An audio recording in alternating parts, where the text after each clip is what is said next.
এই ছেলেটি একটি কুমিরের মুখে ঘুমাচ্ছিল।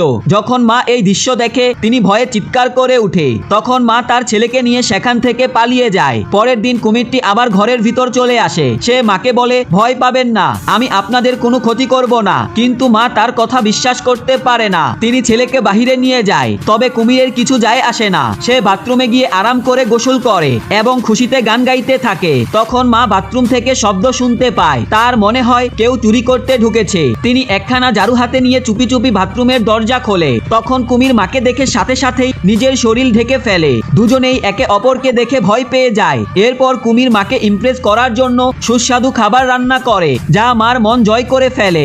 এরপর তারা একসাথে রান্নার রেসিপি শেয়ার করে, একসাথে গান গাইতে থাকে, নাচতে থাকে, এমনকি একটি কেকও একসাথে বানায়। ধীরে ধীরে তারা ভালো বন্ধু হয়ে ওঠে। কিন্তু বাবা কুমিরটিকে মোটেও পছন্দ করে না। বাবাকে ইমপ্রেস করতে কুমির তার পুরনো রেসিং স্যুট উপহার দেয়। তখনই তাদের মধ্যে রেসিং ম্যাচ শুরু হয়। শক্তিশালী কুমিরের মোকাবেলা করা বাবার জন্য সহজ ছিল না, তবে চালাক কুমির বাবাকে ইমপ্রেস করার জন্য ইচ্ছে করে হেরে যায়। কুমিরকে হারিয়ে বাবার নিজের তরুণ বয়সের কথা মনে পড়ে যায়। ধীরে ধীরে পুরো পরিবার কুমিরটিকে আপন করে নেয়। সে প্রতিদিন গান গেয়ে সবাইকে আনন্দ দেয়। কিন্তু একদিন প্রতিবেশী কুমিরটিকে দেখে ফেলে এবং পুলিশকে খবর দেয়। পুলিশ এসে কুমিরটিকে অজ্ঞান করে ধরে নিয়ে যায় এবং চিড়িয়াখানায় রেখে আসে। এই কুমিরটি মানুষদের ভাষা বলতে পারত, কিন্তু অন্য কুমিরদের ভাষা বুঝতো না, তাই কারো সঙ্গে কথা বলতে পারত না। সে তার পরিবারের কথা খুব মনে করত।